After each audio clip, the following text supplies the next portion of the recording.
Over the years, you've heard me say that fantasy football is pretty simple. You just draft good players on good teams. And that makes sense. You know, when you zoom out, often the best players are on the best teams because they score the most points. But one key is correctly predicting which offenses are underprojected by the markets and will outscore that expectation.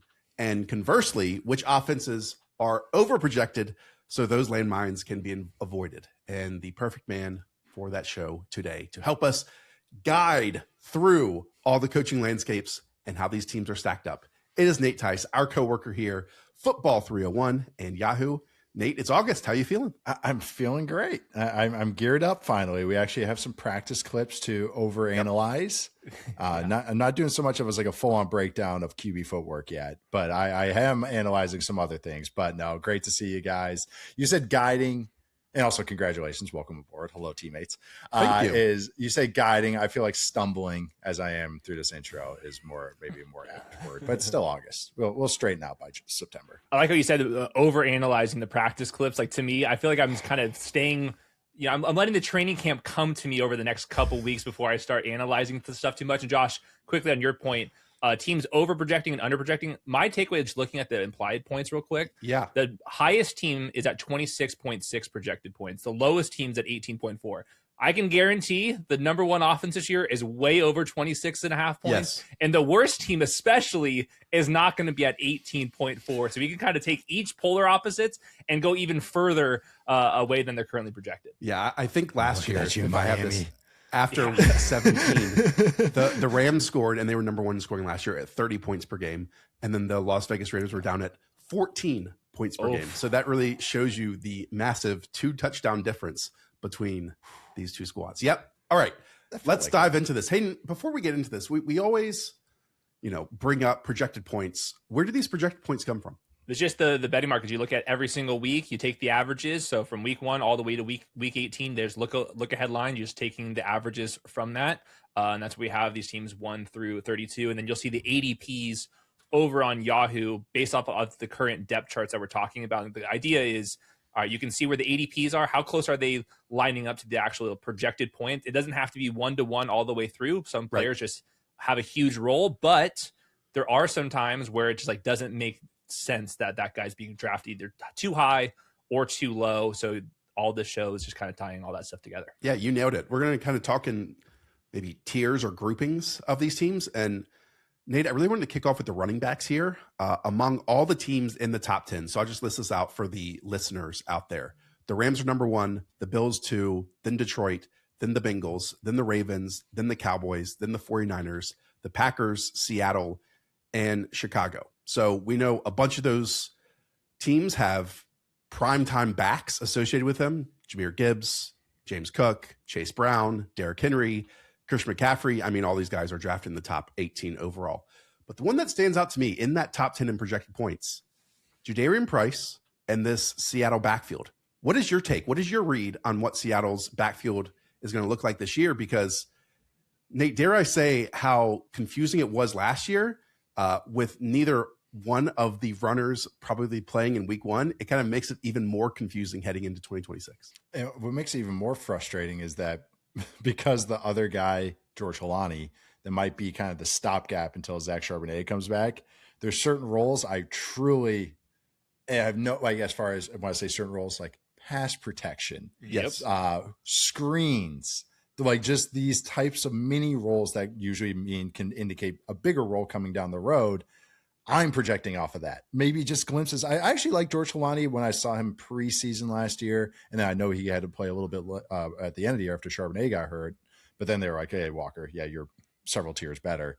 But I think they're waiting for Price, no matter what, is going to have a big chunk of this backfield. That's why he's drafted in round 1. I think all the stuff that early on about like, the classic depth chart stuff is, he's this, he's that. He's not running back 1 yet. It's going to be his backfield. But I think when Charbonnet comes back, it's going to be another frustrating, this might be the second half of the year, which is not ideal unless Price just goes bananas. But I do think it's just going to be that 60-40, or maybe a 60-30-10 with Holani, just kind of how it ended up being, because that is what this offense is kind of based off of. That's what they're trying to go for. They don't probably consider Price a CMC worthy type of running back. Yeah. So it's back to that this is Shanahan offense. This is the frustration of the classic frustration of a Shanahan offense in fantasy is who is the hot hand. Yes, Price is going to have more opportunities to be that, but Charbonnet has kind of those mini roles that like he's great in protection. That helps him carve out a role no matter what on passing downs. So it's kind of like, all right, until I can see Price or Holani in the preseason, really, then I can kind of maybe lean one way. But Price is going to have a chunk, but it's just going to be a chunk, I think. I think he's for sure going to get the early down work. He's going to be the goal line guy. It's just the pass down role. And I think it's early in the season and with Charbonnet because Holani is going to play, I think, a lot of the passing down situations, unless Price, and this is the hard part with him, is he caught 11 passes over the last 2 years. Didn't play in pass protection very often either. So, like, I don't know that he can't do it. He's a little bit undersized for that role, but maybe he can do it. And if that's the case, then he can hit a home run. My problem with him, though, is Kenneth Walker was really good, and they just never committed to him because they like Charbonnet so much. And I think that Holani, like you're mentioning, Nate, I think is just good enough where it's probably going to be early down versus pass downs. And then when Charbonnet comes back, that could be even cut this way 3 times. And Charbonnet is probably going to come back around Halloween, Thanksgiving time. So that just makes me a little bit nervous, even though he kind of sticks out, like you said, Josh. Yeah, there are some vague reports that Charbonnet might return quicker than expected. I would be hesitant to buy into those at this point, just based on when that injury happened. Yet, Nate, 'tis the season for us to, drastically change rankings based on preseason performances and practice reps and who's the ones and who's the twos. I actually think in this preseason, Jadarian Price can go like one of 2 directions. He either has his like Amir Abdullah moment where he takes one run, 60 yards, and then it's like, oh, this is the guy in Seattle's backfield, and the only thing that's standing in his direction is George Holani. We can draft Jadarian Price with confidence because he's a top 10 back.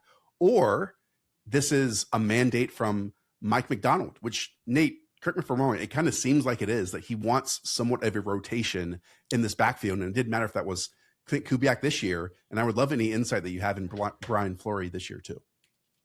I actually, and the thing is too, is that last year is going to give him proof of concept that, or it's going to be, hey, my theory is proven right. Hey, I split them and then Charbonnet went down, but Walker was fresh for the playoff run. Exactly. So now he's just, nothing's going to change if that is what they're going to buy into. And that's, again, that's what I think it is. Like, that's why I brought up the old, when I say Shanahan, I should say Mike Shanahan kind of backfields, is that it's just going to be that split. But I do like Price. Like, he was a weird process for me because I really liked him. Obviously got overdrafted, but that's just what everybody got overdrafted in this draft class. That's just what this draft class was. But I do think I liked him at everything, but nothing kind of was wowed me. And then he goes to the combine. I thought he plays and runs, is in a good way and bad way. Like, he's 215. He wasn't 215. And that is why maybe it's just an aesthetics thing. And that's like, maybe I haven't been fair to him. And that's why I always just like, you want to see that kind of the preseason looks as well. But also just the Seahawks back or run game in general too, is that even last year, I know they won the Super Bowl. I know how the playoffs went. I know some of the performances against the Rams, but overall it wasn't like a top 5 run game. It was pretty middling, and it picked up in the second half of the year. So that's the thing too, is they didn't improve their offensive line, but I do like their offensive lineman. I think Gray Zabel's great. Charles Cross is very good. Bradford's good when healthy, but I think Lucas is good when healthy, but Bradford and Sundell are still kind of they're center and right guard. And you asked me about Fleury. I know as much as you do. It's his backfield. His background is like a Petzing or a where it's like, hey, he did a Stefanski. He did every type of role, and then it was just like boom, boom, worked his way up. It's promising that he was tied in with Kyle Shanahan, tight ends as well. I think tight end background is more important than ever if you were not a non-quarterback guy.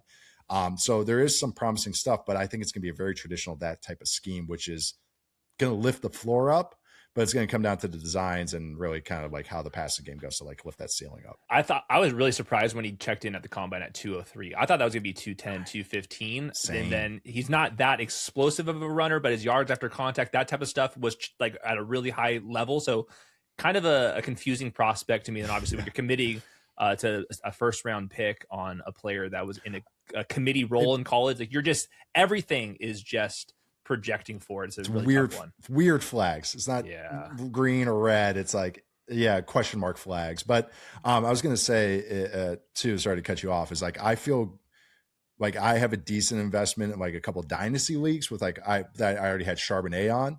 And it's like, okay. And that's, it's a weird first round in dynasty leagues and rookie drafts, as people know, but it's like, I felt okay taking Price there. But when I didn't have any investment in that backfield, I stayed away. Like I was like, I'd rather shop down one of those receiver aisles or even overdraft a tight end, something like that, as opposed to Price. So just kind of wanted to throw out my own kind of like personal experience in these draft processes. Yeah. I know, viewers and drafters out there can sigh when we say, well, you got to look out for George Holani when talking about and, battling a first round running back. But it goes back to Jadarian Price having 19 targets in his 3 years.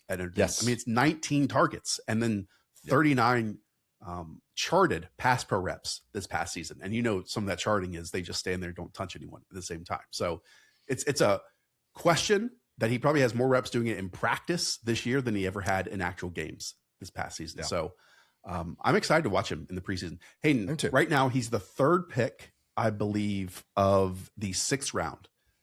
Put your hat on.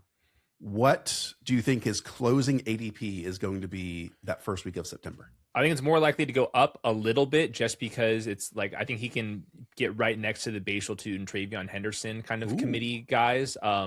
Just if he has like that explosive run. And I don't think that we're going to see Charbonnet in September. And I would be even surprised if it's October.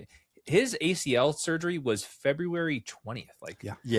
February 20th. I mean, let's be realistic. We're still human beings after all. I know things are getting better here, but yes, I don't draft him that much because I usually have like a 2 or 3 running backs by the time I get to Jadarian Price.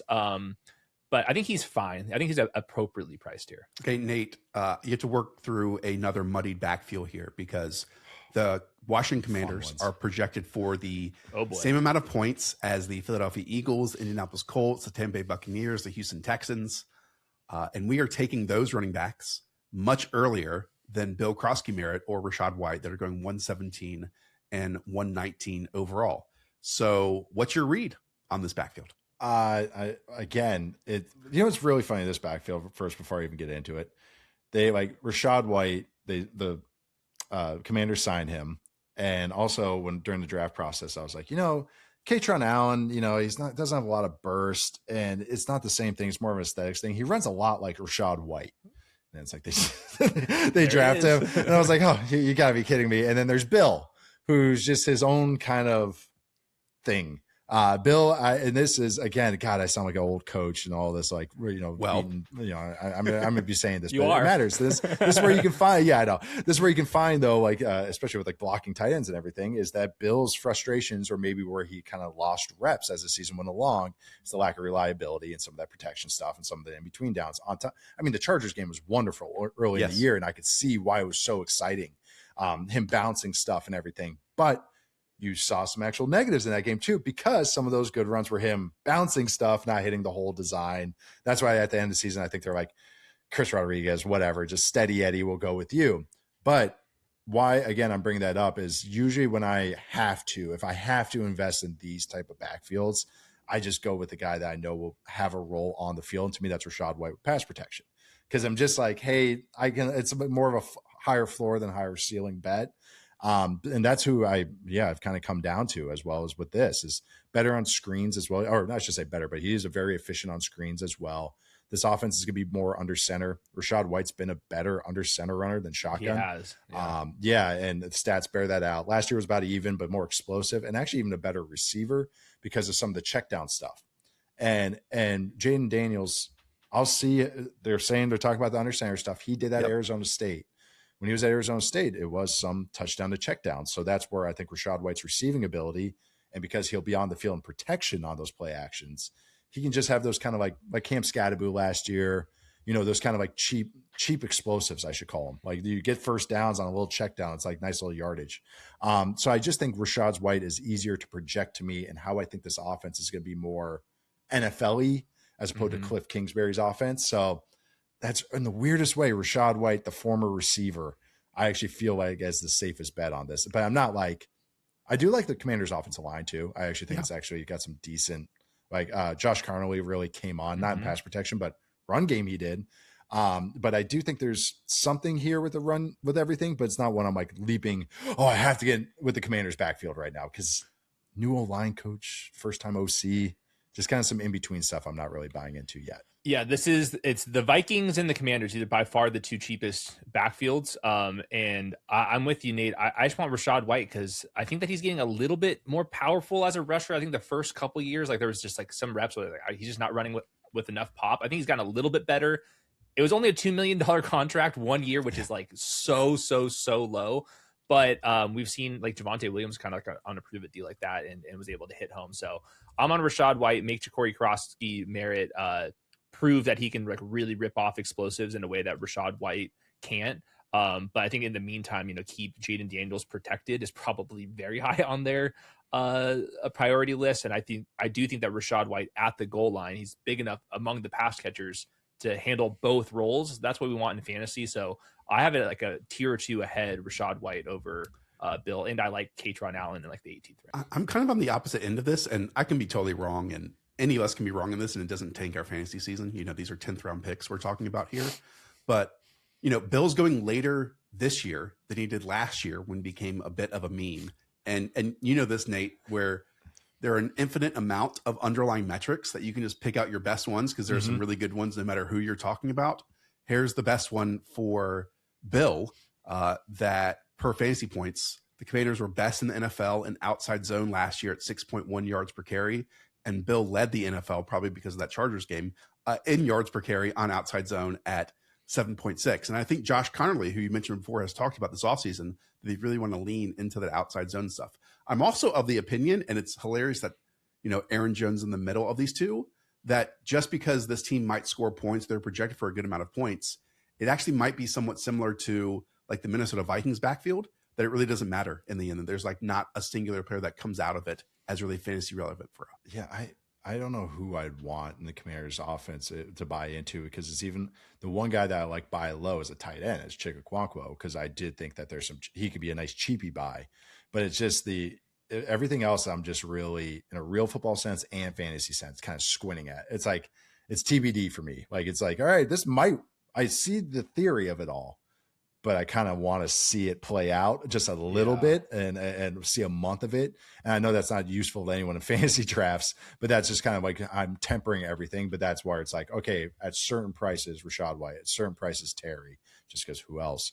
At certain prices, Antonio Williams, like real late, just like those are certain prices as opposed to I got to go get that guy, because even Jane Daniels' rushing ability only goes so far because of his health. Like that's another scary part. Commanders need a Diggs. If they get Diggs there, then everything kind of feels a little bit better. But if they don't get that, then I do think that check down thing to Rachaad White, like Nate was outlining, I do think there could be more receptions in this backfield than typical for a dual threat quarterback. Just looking around the depth chart. Nate, just quickly, do you think David Blau's going to pluck from his time playing for Ben Johnson? Like, what do you think the foundation of David Blau's offense is going to be? Because he was on the staff last year under Cliff Kingsbury. And as you said, every word that has been written or spoken about the Commanders is how different and how much more traditional stuff it's going to look like this year. And I think that's on purpose. I think that's just I think that's their way of also kind of like the Eagles too, that of privately, I don't want to say privately, maybe publicly insulating Jane Daniels as well.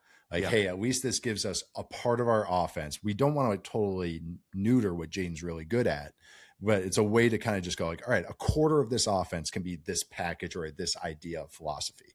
So I think that's just the way of what they're trying to get to, is at least build a package or at least a part of the menu that can get to that. That it could be, and I think Jane did it at Arizona State, like where he was under center and did those things. And so that's why I'm actually like not totally opposed to this.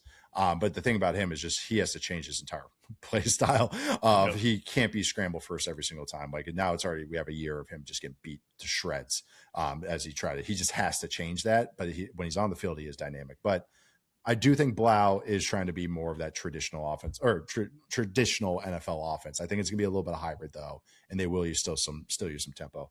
They have a new O-line coach, and that's where, I think he's a first time guy.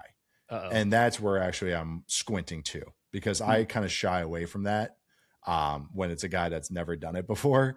That's kind of like, all right, do I really want to bet into this? I could be wrong. Yeah, because he was the assistant line coach there previously, and he was a college guy before that.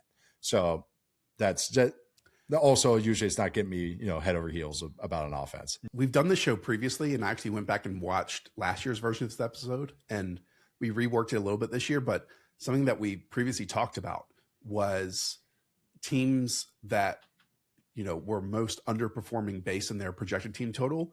And almost every single time, the ones that performed under expectation, it was because of offensive line.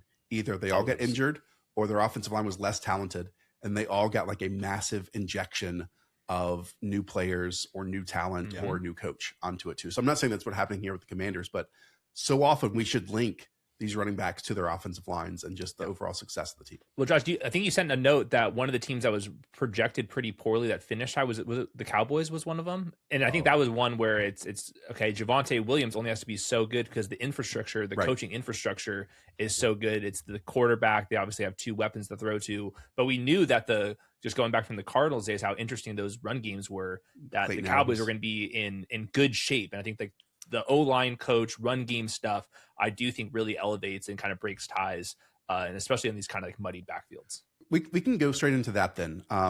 So the offenses that really worked out last year and the running backs that really worked out and performed above where they were drafted, I wrote down 4 of them, so stick with me here. James Cook was drafted as the running back 14, 33rd overall this time last year. He finishes the running back 6. Buffalo was projected for the most points, finished 6th in points. Hayden, I don't know how we allowed James Cook to be in holdout 33rd overall. It was the holdout. I think it was the holdout in August. Yes, yeah, makes sense. Yeah. And you just mentioned Javonte Williams. This one, he was drafted as running back 38. He finishes running back 12 in points per game. Somehow, at this point last year, Nate, the Cowboys were projected for the 21st most points. What? And they finished with the 4th most points. That makes no sense to me looking back on this. I agree, because it was one of those two where I talked about in such a real football sense. I was like, oh, I really like Clayton Adams. I really like all this. And then in fantasy, I bought none of Javonte Williams, even though I could have had him so cheap and everything. He was so washed the year before. He was really because that's it. I was like, he's dead. Washed. Yeah, that's exactly what I thought. Instead, no, he has a contract extension. So like that, I know, but that's the one of those where it was like my real football takes were better than my fantasy execution. My handicapping was better than my bets. So no, I know that. But that's speaking of what Hayden said, that's a great example of where you can find some cheap values or nice values just because the O-line coach is underrated or the O-line is underrated. I even think at this point last year, we were uncertain of what Brian Schottenheimer was going to bring to the table versus, Mike McCarthy and all the success that they had that, Schotty stepped in and did a really good job and they carried on scoring a whole bunch of points. Okay. Travis Etienne was drafted as running back 33. He finished as running back 13, and structurally, the Jaguars were projected for the 19th most points, and they finished 9th in scoring. And then finally, Ramondre Stevenson was drafted as running back 39, finished as running back 21 in points per game. The Patriots were actually projected for the 23rd most points, and they finished 5th. So, Nate, I guess this brings me, and we'll just package this into this portion of the show.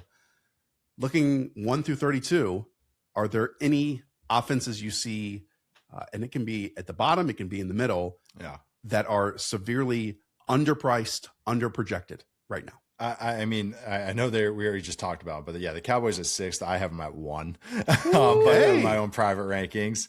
But I mean, I can go more into them. I just think they're deep at receiver. They have 3 receivers that I rank really highly. They have synergy and skills. I'm including Ryan Florino in this. If he's still a waiver, on the waivers in dynasty leagues, please add him like I did a year ago.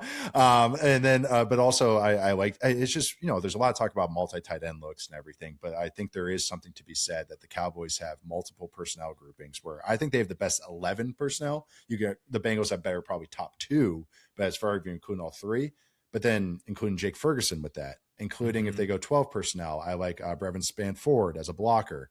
They have a great tight end, fullback in Lipke. Where why I'm bringing that all up is that you don't know when you have to go into I formation. You don't know when you have to go 2 tight ends, but the fact that it's all good is really usually indicating good team success. And I mean, that just has the entire offense and just really, I think the defense might be average, which that's a further discussion. But I think I'm really all in on them. I really think they can go bonkers this year. Well, you mentioned Brian Schottenheimer. Surprise. A year ago, we were making fun of him because he was getting like Jerry Jones was handling the entire introduction press conference, and we're all laughing. A 17-minute introduction he gave him. Yeah. And Brian Schottenheimer to me has been like on my radar for, it feels like 20 years now. And everyone talked about, oh, like he's going to be a great head coach. He's going to be a great head coach. And I was like, yeah, whatever. By the time 15 years as an OC, I'm like, okay, whatever. And then it's like, those people are probably right. Mhm. Like he like communicates really well. I think he gets players, and you can tell the players respect him. Like, I don't know. There's just a lot to like. And as a play caller, it's kind of a greatest hits offense. They run everything. I mean, there's everything in this offense. West Coast, old school Air Coryell, like modern kind of just RPO touches. And again, I think that's a good thing. So yeah, I really, and Clayton Adams already mentioned him. I think he's great in the run game, and I like the whole line.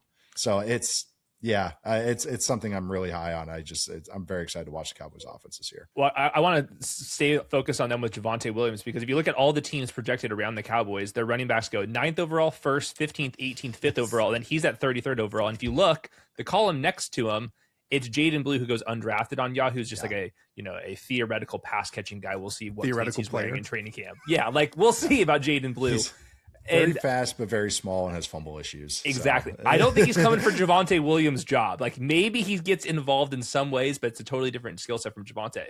I asked this because Javonte Williams is viewed as a dead zone running back that can get replaced. Is there anyone behind him that you're worried about? And if the Cowboys are 1st, 2nd, 3rd, 4th, 5th, 6th in scoring this year, he just has to hold the line. And if we get, the RB10 in the middle or the late in round 3 or even sometimes round 4, like I'm kind of into Javonte Williams, even though everyone's like saying this guy can get replaced. He's not even that good. To me, it's like who's replacing him?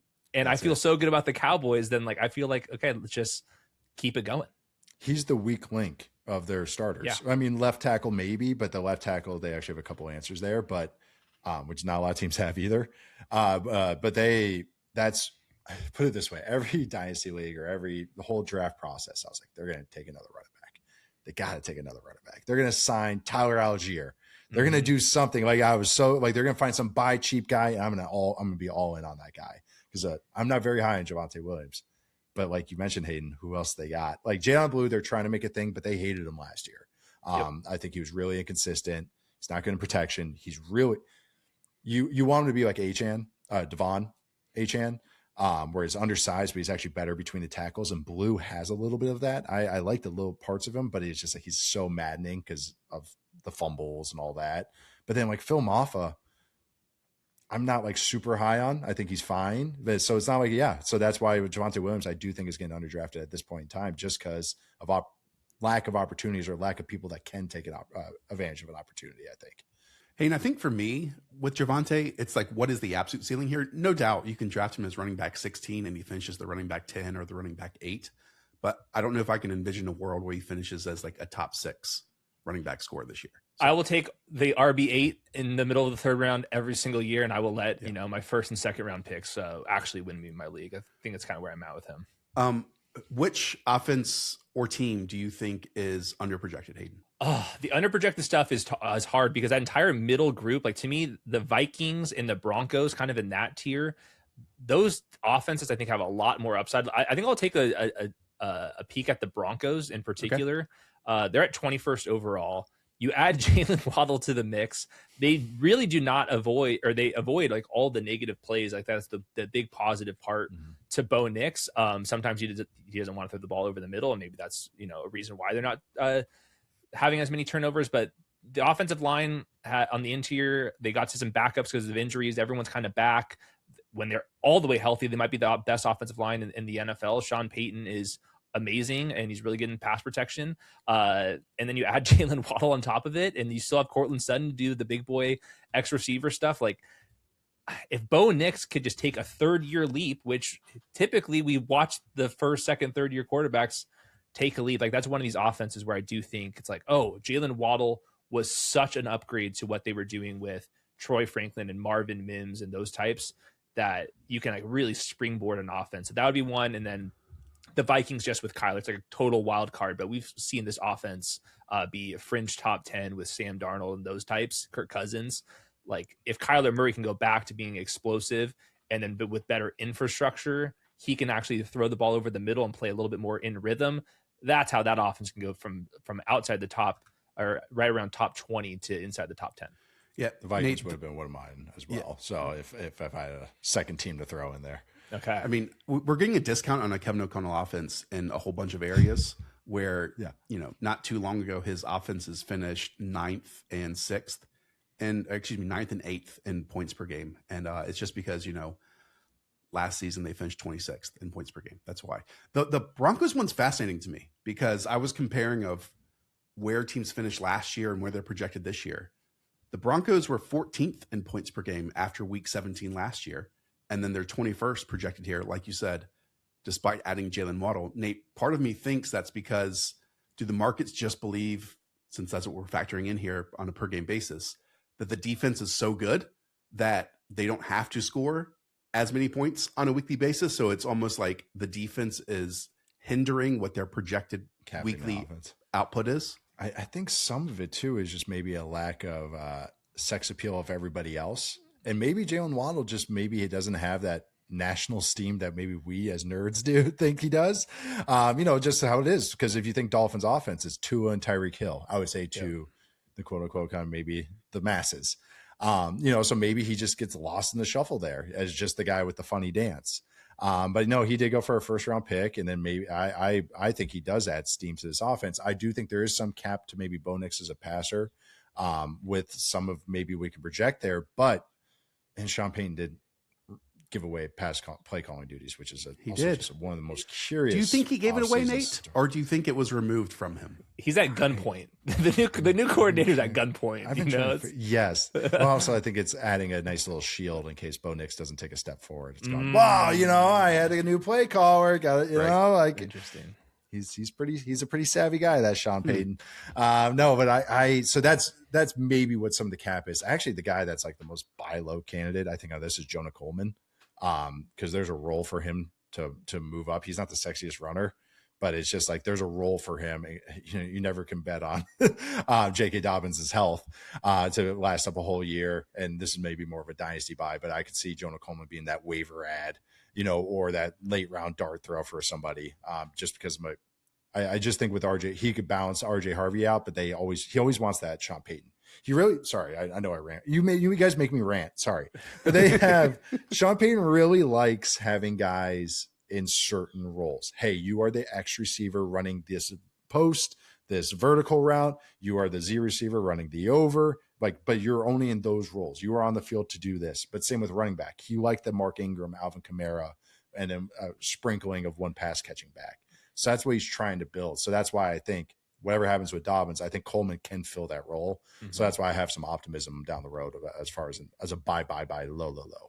I'll speak for myself. I appreciate your ranting. I'm under the weather today, so I'm stumbling over my words. So okay, cool.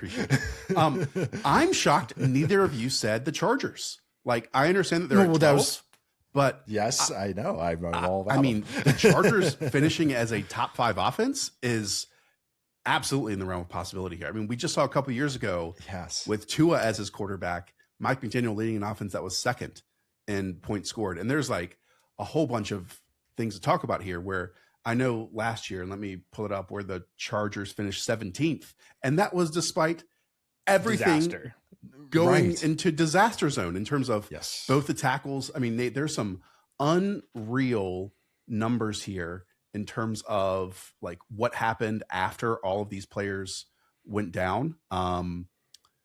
Here's one.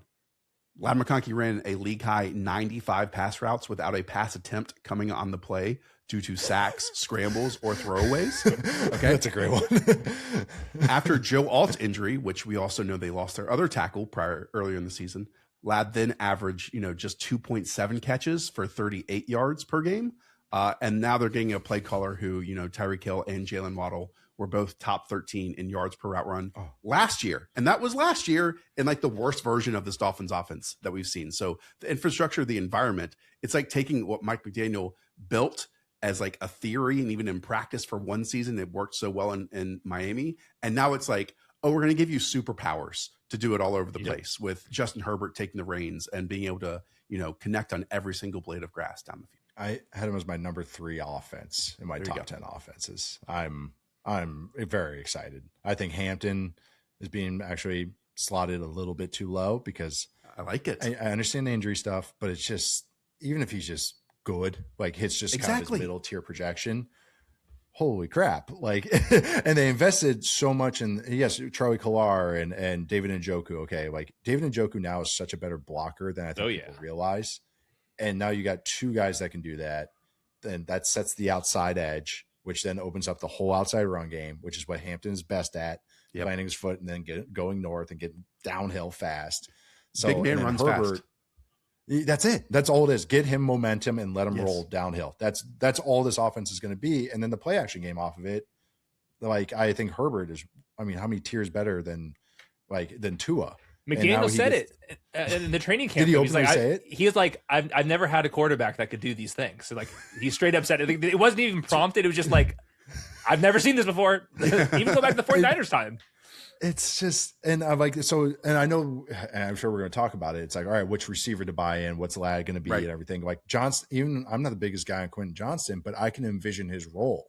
Like he's just going to be like just running runway routes in motion, running overs and crossers off play action. And it's just going to be big 20-yard chunk plays. Like, so I don't know. I understand the O-line stuff, but McDaniel's has already shown that he can run a top 10 offense with an offensive line falling apart. Yeah, the guards don't have to be great in Mike McDaniel's offense, you know, because the center was awesome, and the exponential growth going from Bradley Bozeman to Tyler Biotish when the Commanders totally misread the center market. I mean, that is massive, and then you have two awesome tackles if they stay healthy, and you just go from there. Like I thought back to the Chiefs game when they were kind of using these condensed splits, and they were keeping like Darius Davis and Keenan Allen in to block. And now you have those as tight ends, and you have, QJ running level the game. And then you have Ladd cutting across on these overs. And it's just that over and over again.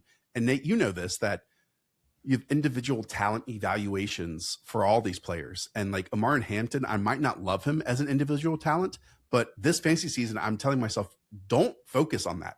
Focus in on the system that he's in and how it can accentuate his strengths. And he's going to get the first crack at it. And unless he totally sucks, he's going to be like a really good pick this season. And you have to draft him highly, but I'm just trusting what the situation is with him. That's exactly it. It's even, it's just buying into, like, I'll give my example of that. It's like, even last year, I was like, we do quarterback rankings, we do all this stuff. Okay, Brock Purdy, I think is pretty good. He's fine, whatever. I have him usually like 12th, 13th, 14th range. Loved him in fantasy when he was on the field. It was like, hey, this is great. It's like, but just like a minor example of that. There's plenty of times. And that's like Johnston. I'm not high on him. As a player, I've never been. I just think he's just kind of I would say gadget guy, but very designer play. Like he's linear to design him open. And it is what it is. That's how some players are. But this offense can design him open. And that's why, and it has all the other auxiliary parts that make it work. Like Ladd is definitely a better player, but it's like, wow, this is where the value in fantasy, as you guys know, this is where you find the value. Like, yeah, he can be a flex for you that you're so glad you had because you just like took a shot on him later on than you would think. But yeah, Hampton's the same way. It's like, I don't think he's ever going to be an elite guy, but he might put up elite stats this year. Exactly. with an OC that wants to be a head coach again. So yeah, like it could be a nice buy. I think like even the depth piece, I think Keaton Mitchell can get interesting. Apparently in training camp, they're doing some passing work with him, not protection, but like design stuff, which would be interesting. And then Kamani Vidal, another McDaniel quote was they were asking him about both obviously Amari Hampton, Keaton Mitchell, and unprompted, he brought up Kamani Vidal's pass protection and stuff. So like this could be a little bit of a muddy thing. Josh, I agree that the Chargers being outside the top 10 makes no sense to me. I would just straight up swap them with the 49ers at this point. I mean, I'll still give Shanahan the benefit of the doubt over Mike McDaniel, but let's say they're like roughly at least a tier or two apart only. The skill group, the offensive line at this point, what the 49ers are dealing with makes me a little bit nervous. Like Mike Evans is hampered. Ricky Pearsall is now out for the season. Deebo Samuel's lost a step. Trent Williams has been down a tier from his peak. And then he's obviously older. The rest of the offensive line's still pretty hit and miss. George Kittle coming back from injury. It's like, the 49ers just seem pretty fragile at 7th overall to me. And I think that the Chargers upside, the Bears, like those two offenses, I just feel like the coaching staff's really good. The quarterback play over there is really good. And I just feel way better about the offensive line and skill position guys just being a lot younger, a lot faster. The 49ers would be like the slowest offense ever to finish 7th in scoring. We've seen it before, but just like at this point, it's making me a little bit nervous. Yeah, it's very, Wisconsin basketball-esque. Yeah. Bo Ryan. No, I have a lot of concerns about the 49ers, more than I thought I would have 7 months ago. Because I actually was like, oh man, okay, these young guys on defense are stepping up. They suck right now, but they might step up when Michael comes back and Bosa comes there, Warner, and then the offense, they'll add this, and this, and then this kind of offseason happened. I'm like, oh, it's very old. It's very old. It's very injured, as we all know, whatever substation jokes or whatever. But also last year, they went against a really easy schedule. Even that's a schedule with the Rams and Seahawks in their division. Yeah. But then also this year, they face a much tougher schedule. And they might not just get those kind of gimmies they had. And Hayden, you even started this whole kind of segment saying, like, you have to give some respect to Kyle Shanahan. Like, he's probably going to have he's going to manufacture some top 10 offense. Like, it's not going to be a bad offense, but it's not going to be to, I think, their best abilities, because the Kittle injury, it's like, we just talked about ACL stuff. It's an Achilles.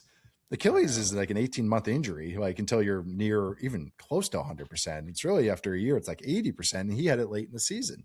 And I like Jake Tonjes, but he's not George Kittle. And then, and I like I actually like Stribling a lot more than most. Like, he would be like an interesting buy to me and everything, but like, just this offense just doesn't, and then CMC coming off all those touches.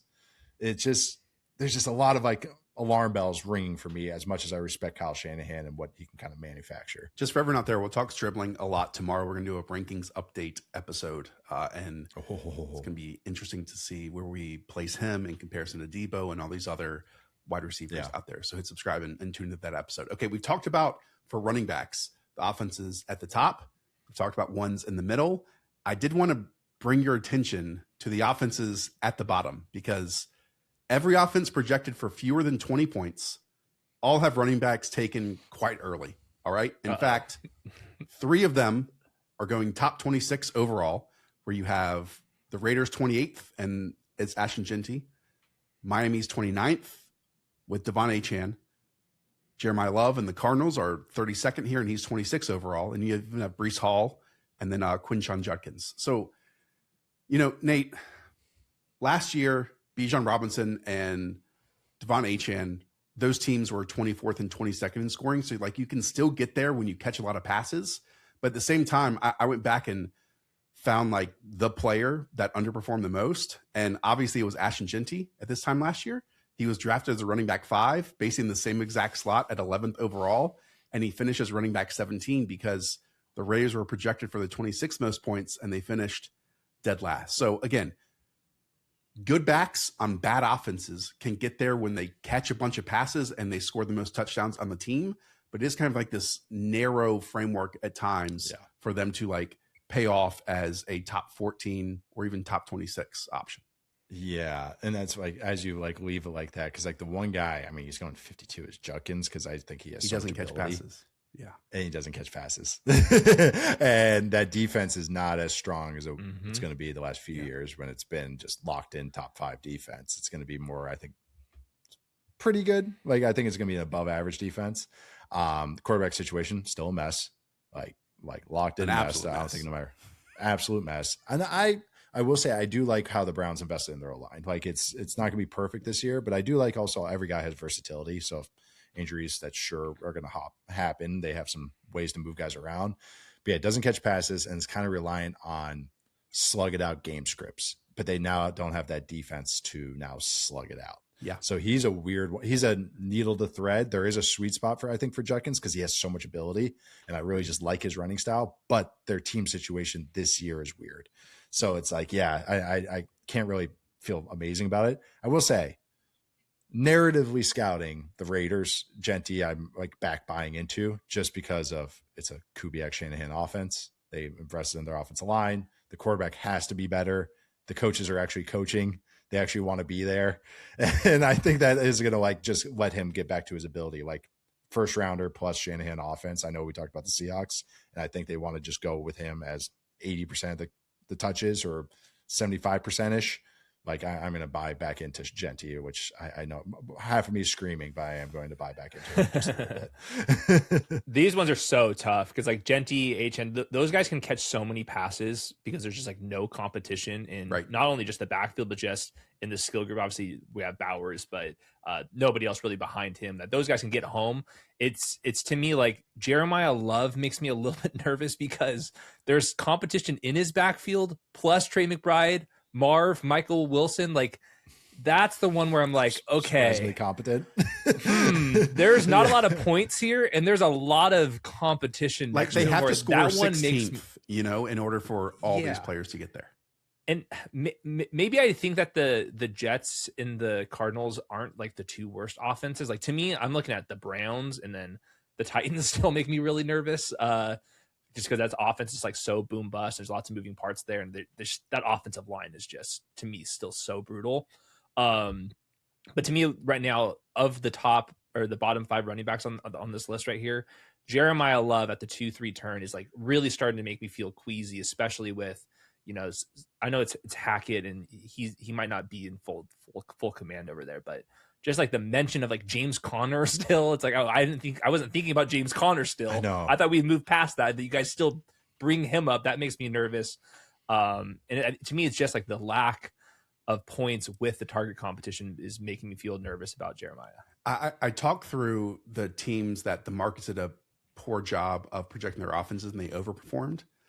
I mean, again, the Cowboys, they finished 4th. Jaguars finished 9th. At this time last year, Nate, the Cardinals were projected for the 9th most points in the NFL. Oh, isn't that crazy? Yeah. We're all looking for who did this. Credit to me and you, Hayden, because that was our number one thing. We had a whole segment of, are you sure that the Cardinals are going to be the 9th highest scoring team in the league? Like that doesn't make any sense. But again, it has corrected now for them to be 32nd. So that there's a lot of players. And in fact, if I go over to the wide receivers, Dolphins are weird too. Because the Dolphins O-line is actually going to be dang good. That's what I keep saying about it with Javon Achane. Like the offensive line is really actually good. They're good. Yeah, but then it's like McDaniel's gone, and then it's just like so. That's why I'm like, because Achane's talented and he's going to work no matter what. But it's just like, you know, is it still going to be that special? But their O-line is like might surprisingly be like a top 10 O-line this year, which is kind of just run to the left. You know, don't even worry about the right side. Run left, and you're good. I know. Quinshon is like the opposite of Amari and Hampton to me, where I thought Quinshon had the best rookie runner tape last season. But that's more of like a 2027 thought I need to have in my head because, you know, as you outlined, they were able to give him 20 carries a game because the defense would keep the scoreboard like 10-0 versus now that might be 17-0, 21-0. And then, you're scripted out versus last year. It kept you in it and you got all those opportunities, but he can tote the football and create yards in his own. That is for sure. Yeah. Okay. And receivers are better. That's true. That's another thing too. All right. We are 50 minutes in and we haven't even touched on wide receivers. So I'll do this quickly. Okay. The Buffalo Bills were projected for the most points last year. They finished 6th. Okay. The Buffalo Bills this year are projected for the 2nd most points. However, Nate, if you look at their top wide receiver or tight end score this past season, it was 8.9 points per game. And that was Don Kincaid. So I guess my question to you is, if the Bills are the 2nd best scoring team in the league this year, they trade a 2nd round pick for DJ Moore. And when you look at these ADPs, he's going much later than anyone else in the top 6 offenses at 64 overall. Is DJ Moore talented enough at this point in his career that this is like a bargain buy, or is this team just different since the departure of Stephon Diggs and they just want to pass around the rock? Oh, that's a tough question because it's like, yes, it's one of those where he's going to slot everybody into a better role. Like where it's like, is DJ Moore a true blood? What I consider, you know, like a real number 1? No, like ideally he is what he's supposed to be in Chicago, which is like a good 2, or high end 2, but that's so much better than what the Bills have had. Yeah. That's the thing is like it's not theory. It's just more kind of proof of concept, the crap to not crap, you know, jump. It's like, you don't have to go to an A. You can sometimes, you know, like you can sometimes just go from a D- to a B- and it'd be like, okay, we can work with this because we have an A offensive line, which they have a new left guard, so we'll see. But I do think they have some okay depth. So the O-line that was at the very worst was put at the top half of the league. They still have Josh Allen, but I also do think that his synergy in the offense will fit well. Just because this offense has desperately needed some verticalness for a couple years now. And so this is also too, I will find out, is that Joe Brady or is that, his play designs? I don't think it is. I think it's just more lack of personnel. Like, I mean, they were trying out Mac Hollins. Yep. Keon Coleman can't go vertical. He's Brandon not Cooks. fast. Yeah. I mean, Traded for Amari Cooper. Brandon Cooks. Yeah. What's the problem is the guy that was supposed to be the guy, Tyrell Shavers, got hurt right late last year. Like, he actually was having some flashes. But no, so why I'm bringing that up is DJ Moore is going to bring that. He has had a season in Carolina where he had over 13 air yards per target. His best, our fellow coworker, Matt Harmon, we were talking about today, where his best years was when he was going vertical and he was just running a traditional X route tree. So I do think that just adds that vertical element, because Josh Allen's air yards has dropped off like a cliff. And some of that is him being smarter, but I think it's just some of them, he just has nobody to throw deep to. Like, it's just completely, he's gone from his air yards in under center went from 12.5 yards in 2023 to 8.8 last year. And those are supposed to be the launch plays, and it's dropped over 5 yards. So like that just kind of speaks to like what he's kind of working with when he's trying to attack deep. Yeah, all the scramble drill stuff, like that should help DJ Moore's output and whatnot. John, I think my Omarion Hampton is starting to become DJ Moore. It's like, okay. I'm also not convinced that he's I wouldn't have been spending the second round pick plus the extension on DJ Moore personally. But now that the Bills have done it, it's like at some point we're like, this is going to be their guy in the offense. And like looking at like Mike Evans and like just the injury concern with him and like a similar but projected offense, like DJ Moore is just a step faster, a little bit younger. He's currently healthy. Like those type of things I do think matter. Like Dalton Kincaid's like still limping around like that. Knee injury still bothering him. He keeps leaving practice and stuff. Khalil Shakir's like good in his role, but that's a very like defined role. It's like DJ Moore, if he's competent, is going to pay off this. And I think even with us like kind of recalibrating what DJ Moore is in the league, I think he's still a competent receiver, and hopefully that he just plays with his head on straight and probably playing for a Super Bowl offense and without like the new target competition. Hopefully he's just a little bit more settled and confident. Just the effort is a little bit better where he's not, halfway through the place, he's sitting down on the bench. I mean, one of the craziest reps I've ever seen. If we can avoid that, we're in good shape here at this cost. Look, I mean, this is a great resource right here, Josh, but like you can just kind of see, it's like, wouldn't you rather have DJ Moore than like buying into anybody in the Jets offense 2 rounds earlier? Ooh. Like it just, I would rather buy Josh Allen's number 1 receiver, even if he's not what we consider a number 1. So I love how you capture that, Hayden. It's like the Hampton discussion. It's like, I only get so high with him in a real football sense, but fantasy, like, let's go just for 1 year. Let's do this. Like, I can buy into that. I mean, that is kind of the premise of this idea of, hey, DJ Moore, probably not as individually talented as Garrett Wilson, yet his offense is second and projected to score 26 points versus Garrett Wilson, who's an awesome individual. Now, they continue to add more and more pieces. And also Frank Reich is calling plays. And they're projected 18.5 and 31st in the league. So Frank Reich scares me to death, man. As a play caller. Matt and I had a nice talk about him today. Yeah. Because we previewed the AFC East. So yeah. Our Jets discussion was, we came down to like what the X factor is, like what can swing the season. And both of our answers was coaching competence. Yeah, there you go. Speaking of coaching competence, you probably weren't prepared for this, but I did want to ask you about the Cincinnati Bengals. Okay. Obviously, T. Higgins, Jamar Chase have both scored in the top 4 in points per game on any given season. But Nate, every single thing that you read from Joe Goodberry or see, clips from training camp posted, they are trying to do this under center play action stuff, and it's failing miserably in every single practice. Why do you think they're doing this? And do you think it's going to sustain itself? And if it does, do you think that Joe Burrow can handle it? And if he can't, then how is it going to impact our guys that were drafting both in the top 32 overall? Oh man, this could be a whole show. So the under center stuff, I do think is them trying to complete the offense. It's them. I mentioned the Cowboys' ability to pivot via personnel.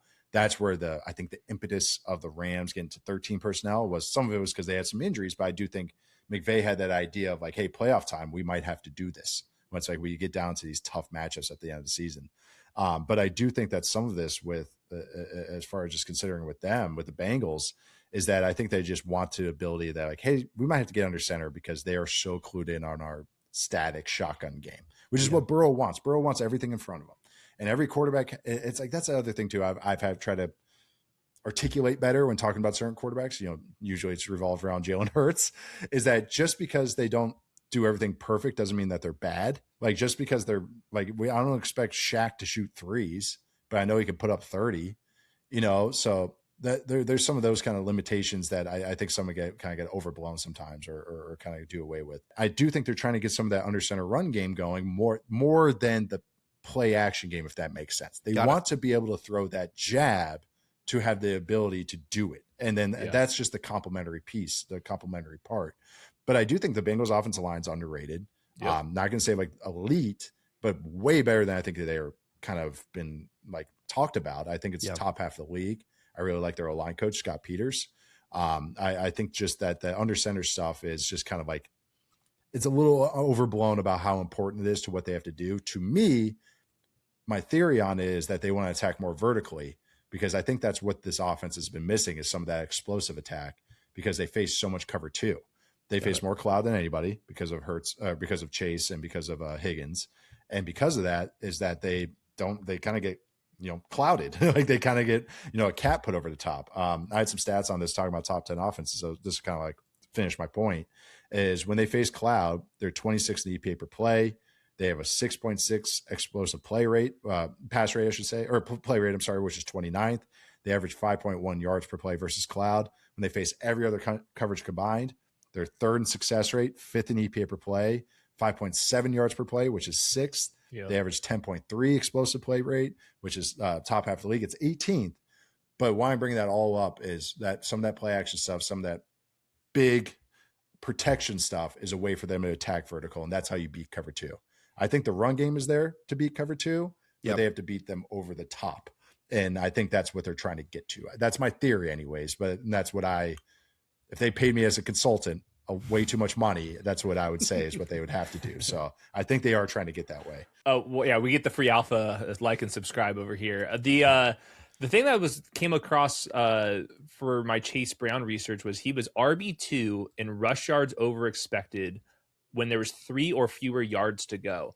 That is just not something that you would think with, first of all, Chase Brown's profile, but also with the Bengals. And maybe there's like a little proof of concept, like, oh, we can actually push the pile a little bit, where why don't we like actually start to tap into that in the offseason now that we've got the right offensive lineman in there. So I do think it's going to help Chase Brown a little bit. Maybe they're not going to like lead the league in pass attempts this year. They'll still be really high up there, but this is like a good, playoff pivot. Like Nate was saying, like, this isn't to win in week 2. Like this is like, it's cold out and we're in Baltimore and it's the fourth quarter and we're trying to keep Lamar off the field. Like, let's make sure we could actually do that now. Yeah. And we brought up on yesterday's show, Josh McDaniels has talked about, I just don't want to be gun all the time because, defenses can key in on our running angles. Yep. And, you can be more diverse from under center. So Nate, do you think that this is just, your standard training camp storyline that doesn't carry over into the season? Or do you think that this is something that can kind of trickle in and maybe cause some, because it feels like the Bengals never start the season normal.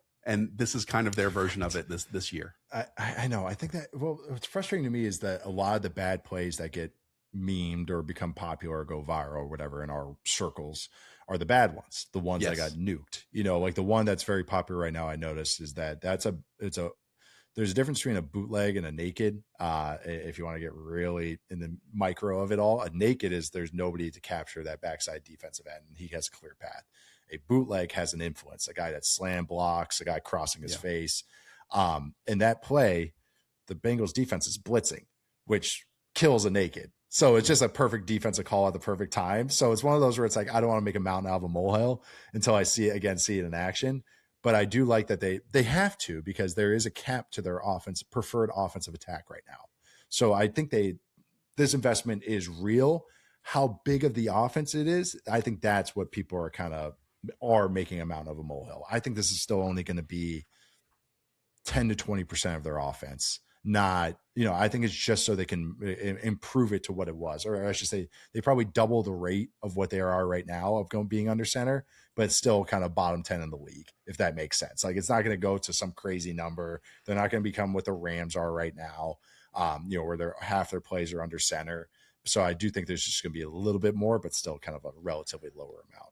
This could be rapid fire. Just looking at this, I just have one question for Nate real quick. Jacksonville, Brian Thomas versus Parker Washington. Like who should we draft in redraft here? Like, this is the question we're all. I don't want to answer it. Yes. I was watching Parker Washington's calves. Oh my God. He is jacked, athlete. Man.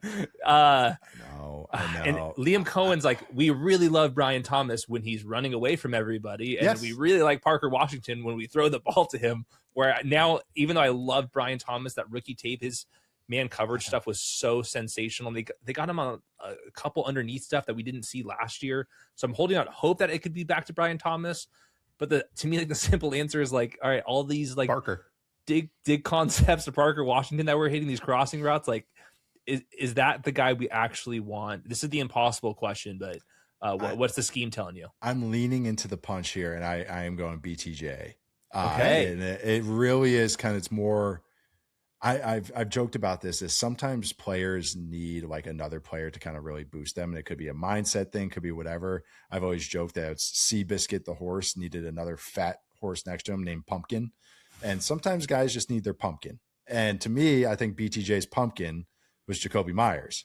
And that like kind of like calmed him down, figured out, hey, we're not going to run you on any more dig routes, no more hospital balls. You don't have to worry about getting your head taken off.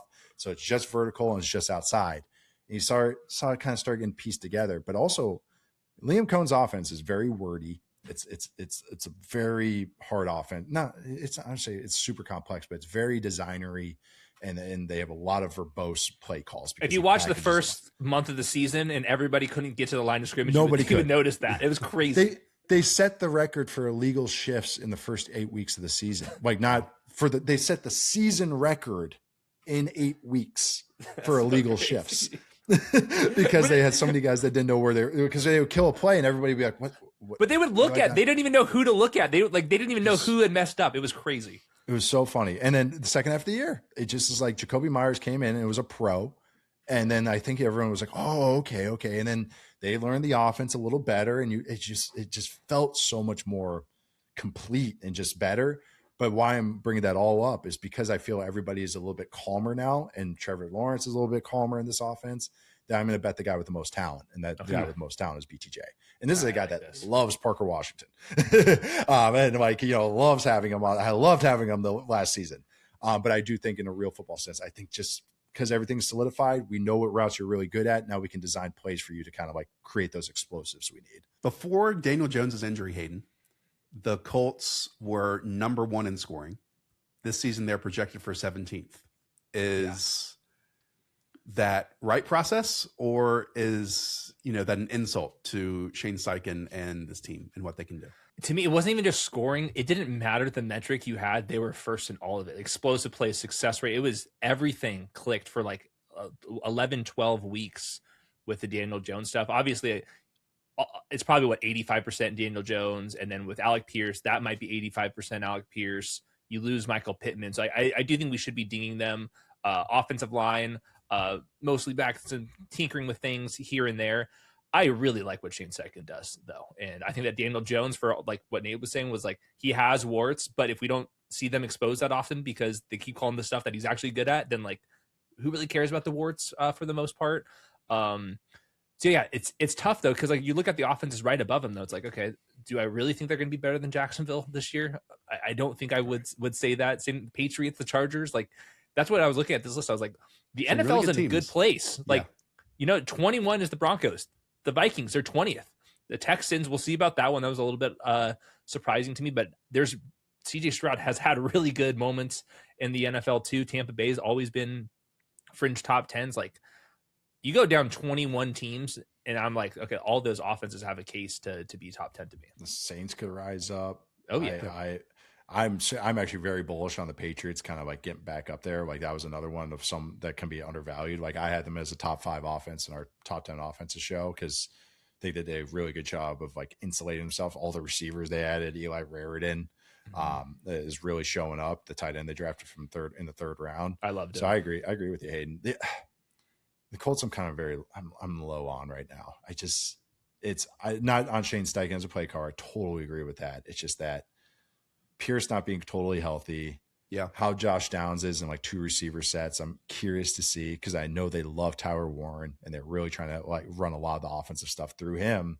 Yes. Him and Downs kind of have some sameness and some of the route tree stuff. So it's like Jonathan Taylor is the guy I want to bet on the most. Oh, yeah. But then the other thing too is I've been saving this actually, but I might as well just approach it now, is that the Achilles for Daniel Jones, it's like that timeline's so scary. And if they can't go under center, like Jonathan Taylor in this offense is so much better when they can. Again, it doesn't have to be the whole offense, but 30% of the time, if you can go under center. Last year, when Jonathan Taylor and Daniel Jones were both on the field, early downs only, under center, Daniel Jones averaged 18.7 yards per dropback. That's including scrambles and sacks. Wow. Shotgun, 9.2 yards per dropback. So half. And it's 66 passes from under center. So it's not like small sample size. It's over 50. Next gen stats guys said that's good. But then like just comparatively, then run game wise, Jonathan Taylor has been better historically under center than from the shotgun as well. So it's just, I don't know. I'm squinting a lot at the Colts right now. They're really towing a line right now of like this thing could go sour quick.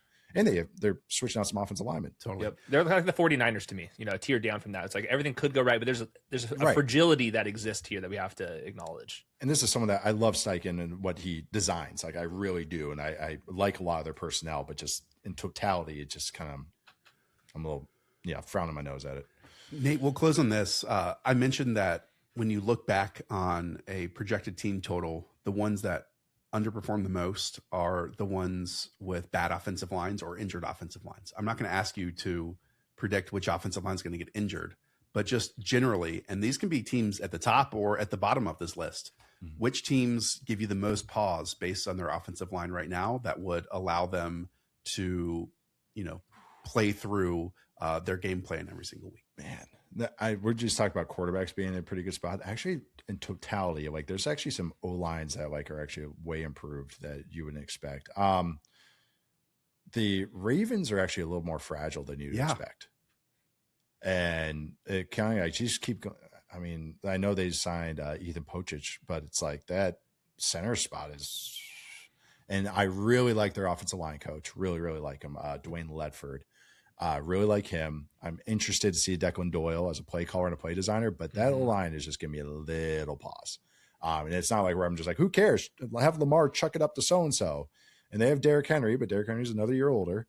So like, that's one that has me squinting just a little bit right now. And then I'm just trying to think, the Falcons are kind of a curious spot, as far as just who they're swapping out. Jake Matthews is another year older, but I do like their interior a lot. And then Juwan Taylor signing actually like that signing as like kind of like a cheapie.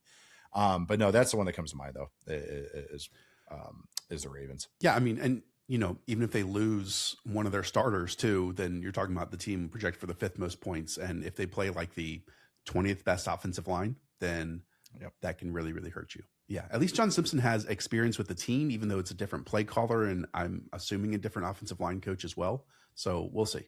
The Ravens, I think, are an interesting shout there. All right. Hey, anything else you want to say about the wide receivers, or did we talk about it all? No, I might write about this. This is an interesting show. So maybe more to come over on yahoosports.com. There it is. All right. Nate, we appreciate it. Nate's show is linked in the description down below. I know Hayden and I will be appearing on it during the season, so there's going to be some crossover episodes and going on with that, and get soon preview work in. Yes, yeah. Shows. Hayden, you got AFC West. Josh, you got FC South. Get on it. There we go. All right. Didn't know that was my homework, but now I do. All right, everyone. Shout out to Weaves and Mo Show behind the scenes, and all of you for watching. We'll check you on the next episode, which is rankings tomorrow. See ya.